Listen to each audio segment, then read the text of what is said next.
Everyone's buzzing about the 4,680 cells powering the Cybertruck. But here's the twist. Even Elon Musk has admitted that this tech isn't necessarily the pinnacle of battery evolution. If it was truly the best, wouldn't it already be in the Model 3 or Model Y? Recently, Musk stirred the pot with claims of a new sodium battery capable of charging in just 5 minutes, along with jaw-dropping projections of 100x energy density. But what's really going on behind those eye-catching headlines? Welcome to Future-Driven Tech, where we break down hype and get to the heart of innovation. Let's unpack the truth about sodium-ion batteries. Can they really charge that fast? And what does 100 times energy density actually mean? Let's dive deep. Can sodium-ion batteries really charge in 5 minutes? Let's break it down. Energy density, the amount of energy stored per kilogram, is one of the most important measures in battery technology. The higher it is, measured in watt-hours per kilogram, the longer your EV can drive or your devices can last without turning into bricks. But when you hear wild claims like 10x or even 100x improvement, you should be skeptical. Let's set a baseline. Today's standard lithium-ion batteries, the workhorses of electric vehicles and phones, average about 200 to 300 Wh/kg. That means 1 kilogram of battery can power a 20 W bulb for 10 to 15 hours. Getting to 500 Wh/kg would be a huge leap forward. And while that's likely to happen over the next 5 to 10 years, it won't be instant. Now, sodium-ion batteries have long been praised for their low cost and abundant raw materials, but they've typically lagged in energy density. First-gen sodium-ion cells hovered around 130 to 160 Wh/kg, more suited to stationary energy storage than EVs. That's changing fast. In April 2025, CATL, the world's top battery manufacturer, unveiled its Noextra sodium-ion cells, delivering up to 175 Wh/kg. That's inching closer to lithium iron phosphate, LFP, batteries already used in electric cars.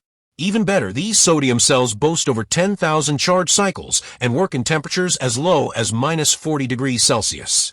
CATL has hinted that by late 2025, next-gen sodium-ion designs could surpass 200 Wh/kg, closing the gap with even some lithium chemistries rich in nickel. That would be a massive turning point, making sodium-ion a viable candidate for everyday electric vehicles, not just backup storage. But what about those 100x energy density claims? Let's be real.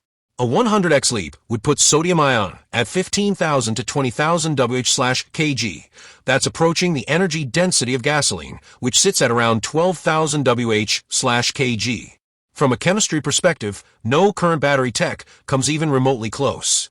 Even a 10x improvement, say from 175 to 1,750 Wh/kg, would be revolutionary, but is still far beyond anything we've seen in the lab. Still, energy density isn't the only metric that matters. Things like cycle life, how many times you can recharge, charge speed, safety, cold weather performance, cost, all play critical roles in real-world performance. A battery that lasts 10,000 cycles, charges to 80% in minutes, and shrugs off freezing temperatures might be far more practical than one with sky-high energy density that's fragile and risky. So even if sodium-ion isn't breaking all the records, it's absolutely reshaping the game. How do sodium-ion batteries compare to other emerging battery types? Let's pit sodium-ion against 4 major battery contenders: aluminum graphene, iron air, BYD's blade battery, and lithium iron phosphate, LFP. 1. Aluminum graphene batteries. These cutting-edge batteries blend lightweight aluminum with ultra-conductive graphene. Lab tests show super-fast charging, under 10 minutes, and they run cool under pressure thanks to graphene's superb heat management. Their energy density?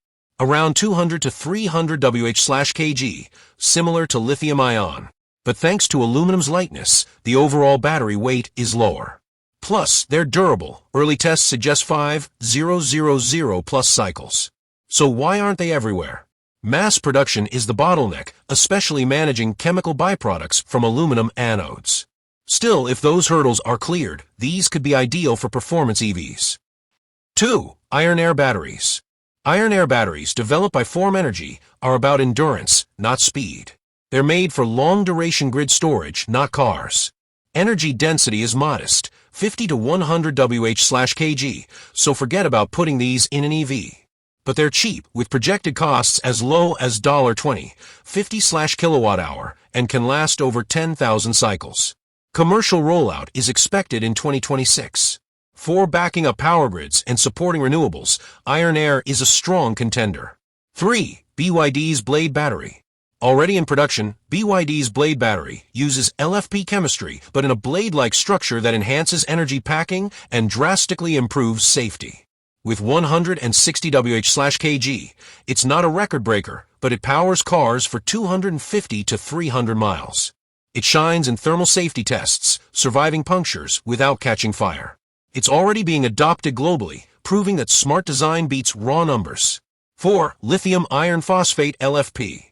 LFP is the reliable backbone of affordable EVs and home storage. Energy density ranges 120 to 160 Wh/kg, with 3,000 plus cycles and excellent thermal safety. At $80, 100/kWh, it remains one of the cheapest battery types. Not flashy but rock solid. So which battery is the best? It depends entirely on your use case.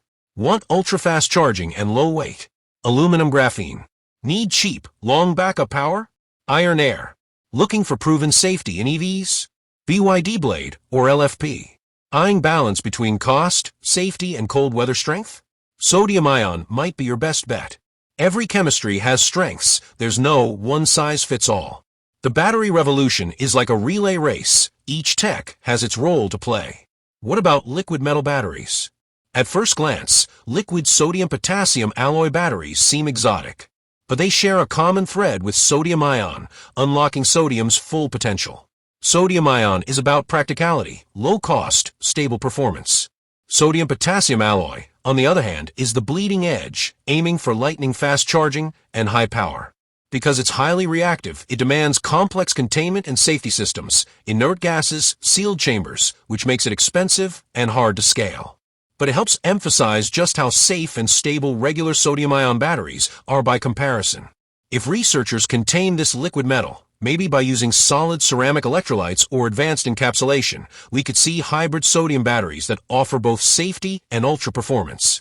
For now, these liquid metal experiments remain in the lab. But they show that sodium isn't just a budget option, it's becoming a foundation for both mainstream and futuristic energy systems. So what's the timeline? Innovation in energy storage is moving fast, but real-world adoption takes time. Lab prototypes don't always translate into consumer tech overnight. Here's a quick roadmap. Now 2025 sodium-ion batteries are shipping, led by CATL's NaExtra cells. Midterm, 2027 to 2030 Iron Air batteries will expand into grid-scale storage. Still high risk, solid-state batteries hold promise, but continue to face delays. Long-term, post-2030 aluminum graphene and other hybrid designs could break through, but they're still experimental. Final thoughts. If you had to bet on one battery tech for the next 5 years, LFP, sodium-ion, Iron Air, or solid-state, which would you pick and why?